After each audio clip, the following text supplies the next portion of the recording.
വയനാട് മുണ്ടക്കയിൽ ഉരുൾപൊട്ടലുണ്ടായ പ്രഭവസ്ഥാനം മുതൽ താഴെത്തട്ട് വരെ വിശദമായി പരിശോധന നടത്തുമെന്നാണ് ഭൗമശാസ്ത്ര വിദഗ്ധൻ ജോൺ മത്തായി കൈരളി ന്യൂസിനോട് പറഞ്ഞത്. 3 ദിവസം വിദഗ്ധ സംഘം ദുരിതാശ്വാസ മേഖലയിൽ തുടരുമെന്നും അദ്ദേഹം അറിയിച്ചു. അദ്ദേഹത്തിൻ്റെ വാക്കുകൾ കൂടി കേൾക്കാം. നമ്മളിപ്പോൾ ഒരു ഭീകരമായ ഉരുൾപൊട്ടൽ പ്രദേശത്ത് നിൽക്കുകയാണ്. ഞങ്ങൾക്കൊരു ഉദ്ദേശം തന്നിട്ടുണ്ട്. പ്രധാനമായിട്ടും ഇതിൻ്റെ പ്രഭവ സ്ഥാനം മുതൽ താഴോട്ട് വന്നിട്ട് ഇതിൻ്റെ കാരണം എന്താണ്, ഇതിൻ്റെ പ്രഭാവം എന്താണ്, ഇതുകൊണ്ട് ഉണ്ടായേക്കാവുന്ന അൺസ്റ്റെബിലിറ്റി,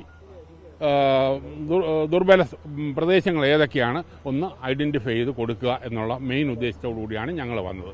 ഞങ്ങളിപ്പോൾ ഏറ്റവും ഉയർന്ന പ്രദേശമായിട്ട് അത് പൊട്ടിയ ഭാഗത്തേക്ക് ഞങ്ങൾ പോവുകയാണ്. എന്നിട്ട് താഴോട്ട് ഞങ്ങൾ വരിക എന്നാണ് ഉദ്ദേശം. പ്രധാന ഊന്നൽ ഇവിടെ സേഫ് ഏരിയ ഏതാ, അൺസേഫ് ഏരിയ ഏതാണ്, ഇനി എന്തെങ്കിലും ബുദ്ധിമുട്ടുണ്ടാകുന്ന സ്ഥലങ്ങൾ വല്ലതും ഉണ്ടോ അതും കൂടെ നോക്കിയെടുക്കുക എന്നുള്ള ഒരു പ്രത്യേക ഊന്നൽ അതിനകത്താണുള്ളത്.